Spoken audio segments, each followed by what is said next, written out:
Эфир студентабыз, бізде қонақта студияда солдырған 35 жылдан бері невролог кесібін арқалап келген Атыркүл Чекирова студияда отырады. Ассаламу алейкум, саламатсыз ба, қандайсыз? Қош келдіңіз, маңайыңыз жақсы ба? Жақсы, абдан жақсы. Іштеріңіз болып атабы? Иштер болуп атат. Эң сан. Ойдогудай. Сизди көргөнүбүзгө кубанычтабыз. Жана бүгүнкү биздин темабыз кесип тандоо. Азыркы күнү мына ушул медицина тармагы кандай актуалдуу болуп атабы жаштардын арасында, жана келечекте мисалы врач болом дегендер кайсы критерийлерге көз чаптырыш керек кесипти тандоодо? Эми азыркы кезде ушу врач болом деп ушунчалык делегирленген жаштардын саны көбөйдү. Мен ага абдан кубанам. Мисалы үчүн бизге келип иштеп аткан азыр клинический ординатурадан өтүп аткан же бир студенттер келип ушунчалык делегирлик менен иштеп атышат, үйрөнүүгө аракет жасап атышат. Орто жерде бир мындай солгундап кеткен жаштардын билим деңгээли. Ушул медицина тармагында иштеген студенттердин бир мындай кызыгуусу солгундагансып калганда, бир ушу акча жагынан бир кызыгуулар болуппу ушундай. Азыр кайрадан ушу бизге келип иштеп аткан врачтардын, жаш врачтардын, жаш студенттердин, клинический ординаторлордун билим деңгээлдери аябай жакшы буюрса.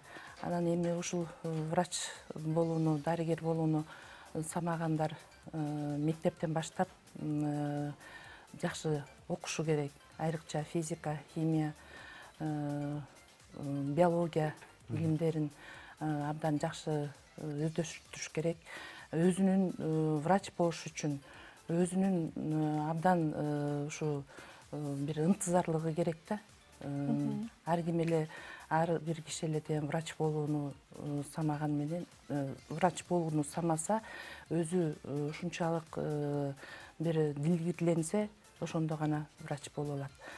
Анан бул врач болуш үчүн абдан кандай десем, бир ою туруктуу, бир кандай десем, бир абдан дилгир киши гана, олуттуу гана киши врач боло алат.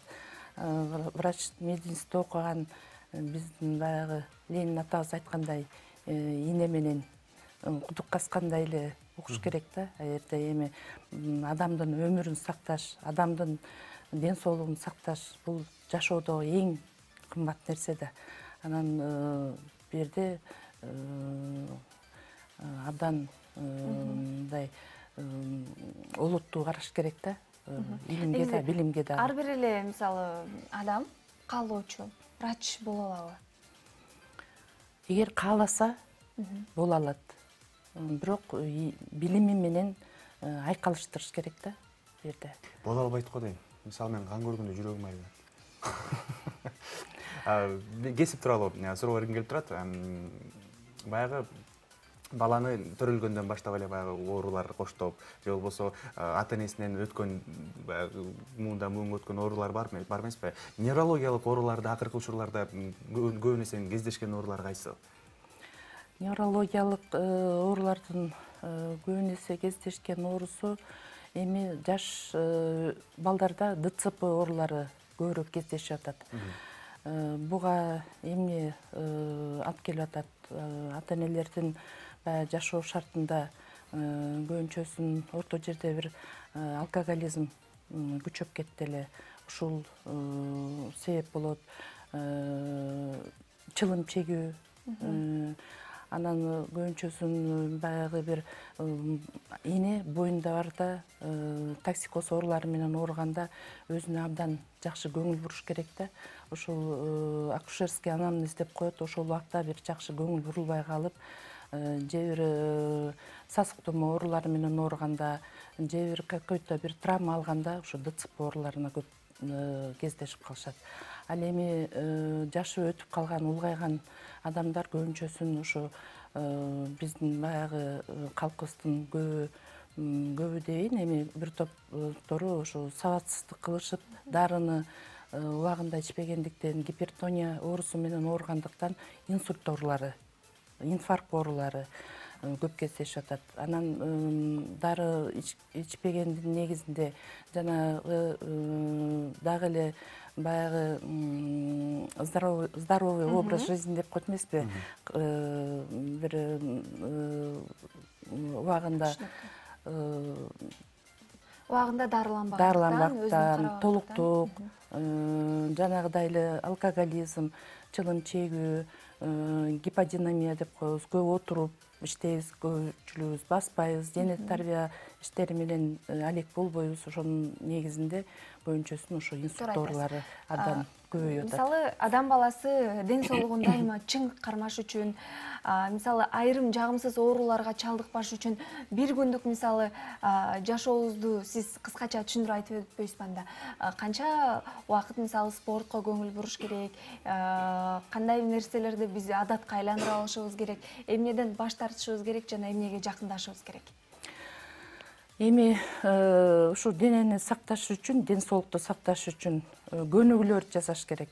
Жок дегенде эле бир 30 мүнөттүк көнүгүүнү жасасак, эртең менен болобу, кечкисин болобу ишеп, бир маалда бир 30 мүнөттүк көнүгүү жасасак, бир 4 километр аралыкты басып өтсө, адам баласы көбүрөөк кыймыл жасаса, көбүрөөк кайгы ападан, болор болбос бир капалануудан алыс болсок, көбүнчөсүн жашылча тамактарын көбүрөөк жесек, жана малдын майлуу тамактарын көп жегенге көнүп алганбыз да биз кыргыздар. Ошолордон алысыраак болсок, анан чылым чегүүдөн, арак ичүүдөн алысыраак болсок, убагы менен туруп, убагы менен уктасак, ошондо гана жакшы ден соолукту сактай алабыз да. Сиз бул кесипти эмнеден улам тандап калдыңыз эле? Бул өзүңүздүн тандоосуңузбу же болбосо ата энеңиздин кеп кеңеши менен тандадыңызбы? Апам мен 10 классты бүтүп атканда товаровед бол деди. Себеби сиңдилердин баары товаровед болуп көп иштечи. Анан баягы үйгө чай чемек алып келип, кээде бир жоолук алып келип калса, ошого кызыкчу окшойт. Мен болсо кенедей кезимден эле бир ушу 3-4 жашымда эле баягы сак тумоо ооруп калганда врачтарга барып көргөзүшөт ата энем. Ошондо эле ошолордун ак халатына суктанып, баягы дары дармектерди берип атканына, ийне сайып атканына ушунчалык кызыкчумун да. Анан эжекелерим, таэжелерим врач болуп, бир эжекем ушу медицина илим тармагында профессор таэжем, Исабаева Валентина Абдулдаевна деген эжем. Ошолордун кийинип, ак халатты кийип алып, жакшынакай болуп, Анипа, Санипа деген эжелерим, таэжелерим, ошолордун баары ак халат кийип алып иштеп жүрсө, ушуга аябай дилгирленип, ушундай мен ушулардай болуп врач болсом деп ушунчалык суктанчумун.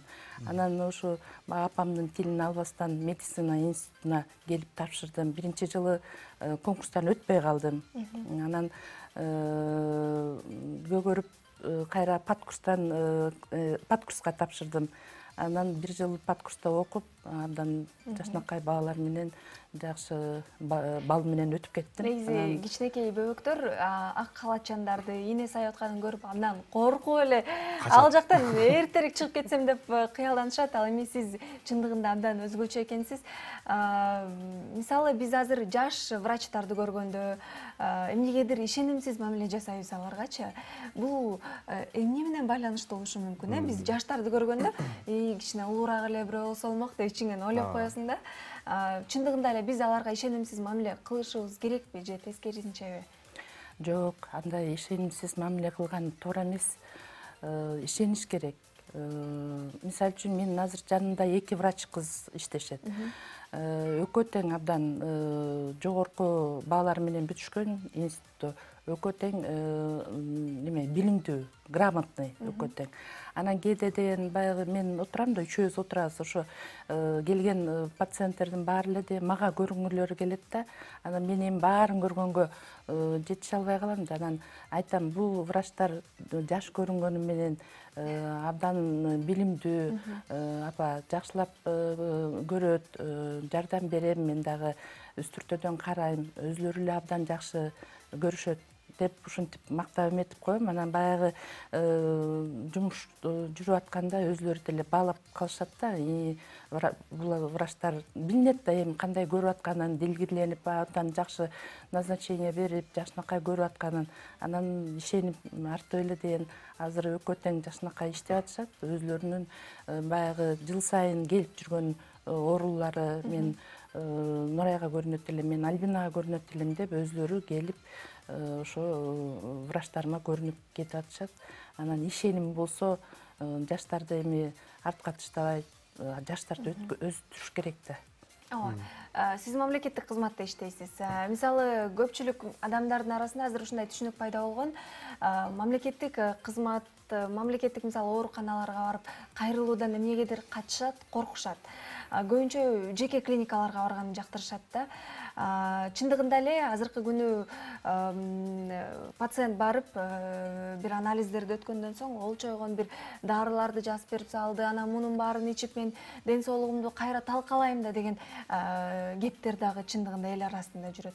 Буга сиздин пикириңиз кандай жана кандай жооп берет элеңиз? Эми андай пикирлер да жок эмес. Эми кандай десем, жеке медициналык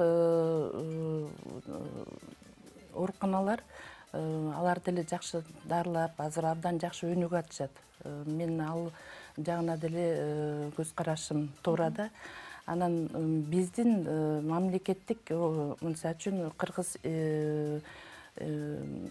илимий изилдөө жана кайра калыбына келтирүү курортология институтунда иштейм мен. Бизге кыштыр жайдыр адамдардын келүүсү абдан көп. Анан дарыны жазганда Чындыгында эле ашыкча дарылар жазылып берилиши мүмкүнбү? Кээ бир жерде ошондой да болуп калышы мүмкүн, бирок оорунун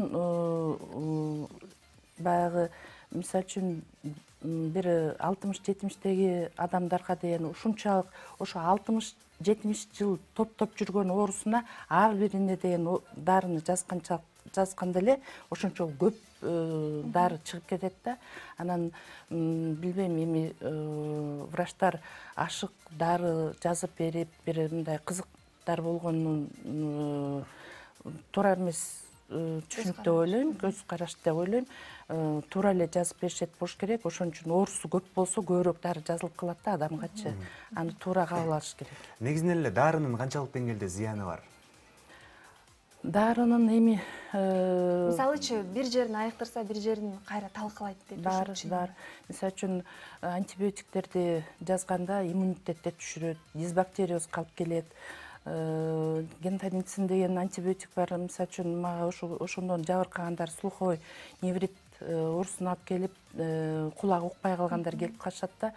Ошондуктан ар бир врач, ар бир дарыгер инсан ошо ооруларга дары жазып атканда баардык карама каршы көрсөткүчтөрүн дагы, дарылык касиетин дагы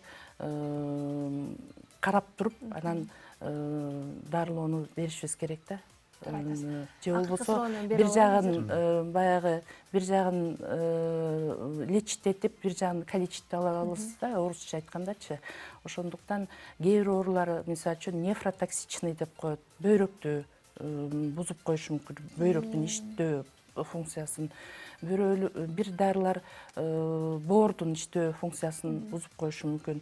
Ошондуктан баардыгын карап, туура эмес жактарын баарын карап туруп. Сиздин кесибиңиз абдан оор кесип, моралдык жактан алып караганда дагы. Бирок сиз ушунчалык жан дүйнөңүз бай, жашоого ыраазы адам экениңиз көрүнүп турат да, жашоого бир бактылуу экениңиз көрүнүп турат. Сиз энергияны кайсы жактан аласыз? Энергияны эмнеден алам мен?